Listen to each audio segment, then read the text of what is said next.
Howdy. This is our Engineering 289 project over how and why industrial distribution helped during Hurricane Harvey.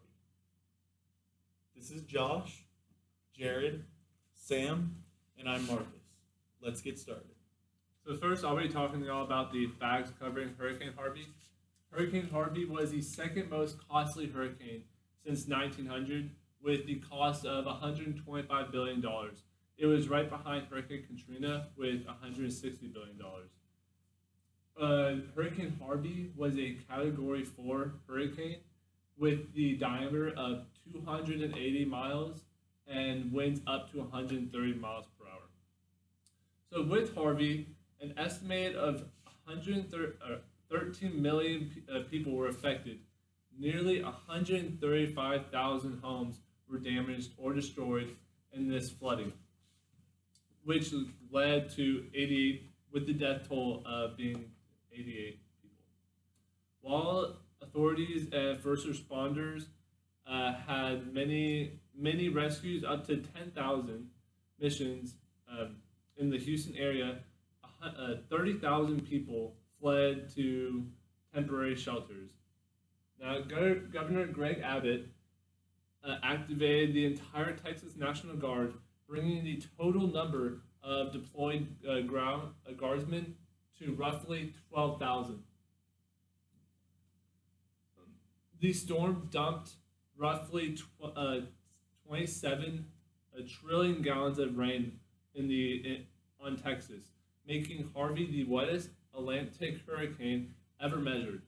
Some parts of Houston actually had 50 inches of rain, which caused the National Weather Service to have to update their colors it uses on their weather charts to properly account for it. So there were roughly 738,000 people who were registered for the assistance with the Federal Emergency Management Agency. This agency had to provide $378 million to them, which this money went towards coats, blankets, and meals, all for people that were affected by Hurricane Harvey. Okay, so I'm going to talk to you guys a little bit about one of the key parts of industrial distribution, which is the supply chain, and how that was used in Hurricane Harvey. First, I'd like to define what a supply chain is. Essentially, what a supply chain is taking raw materials and bringing them all the way up into a consumer good. This includes refining, production, distribution, all the way until it reaches the customer. Now, why a supply chain is important. First of all, without it, there would be no products for consumers to purchase. Like I said, it's bringing these raw materials and getting into a final product to deliver to customers. Also, a supply chain is an optimization of speed and efficiency of getting these products through to a customer.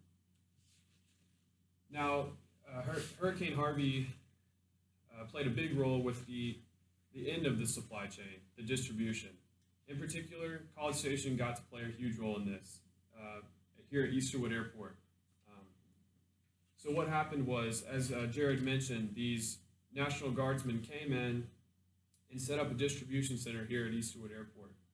We hosted 1,400 tons of cargo, 1,400 tons of supplies, 50 tons of cargo, 25 rescue helicopters, 4 military rescue helicopters, 4 cargo aircraft, and over 20 FEMA helicopters, as Jared mentioned.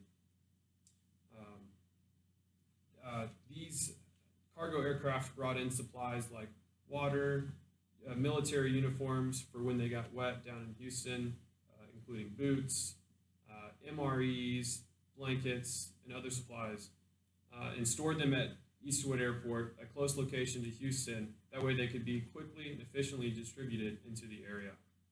This is a picture here of a particular hangar that we had military boots stored in. This is 10,000 pairs of military boots that would be sent down daily to the troops on the ground as their boots got soaked through each day.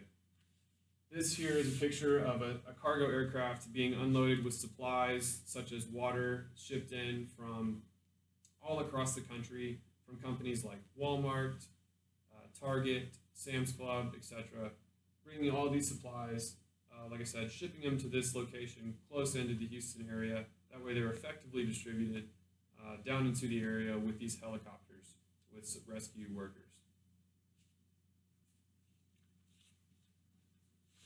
I'm going to talk to you a little bit about the 4 steps that go into making a successful supply chain.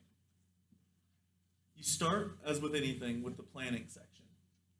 Managing supply and demand. Improving planning and coordination is key to having a successful supply chain.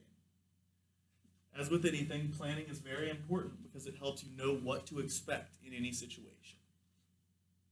Next comes sourcing, specifically the sourcing of raw materials and parts. The most important aspect of sourcing is that you find the right materials and you find the proper suppliers that will fit your needs. All suppliers have different prices, perks, even downsides, so it's always good to find what's right for your situation. Manufacturing and assembly comes next under the make section. Under this, you find that you must use quality materials. You must manufacture and assemble in a timely manner so that you get the product made and ready for the end user in a timely manner. Mistakes at this point in the supply chain will greatly affect the next and last step. Speaking of, the last step is the delivery step. Within this, you have warehousing and inventory tracking, order entry and management, and distribution across all channels. With using all of this from before, the plan, source, make, and now deliver, you come to the final step, which is delivery to the customer.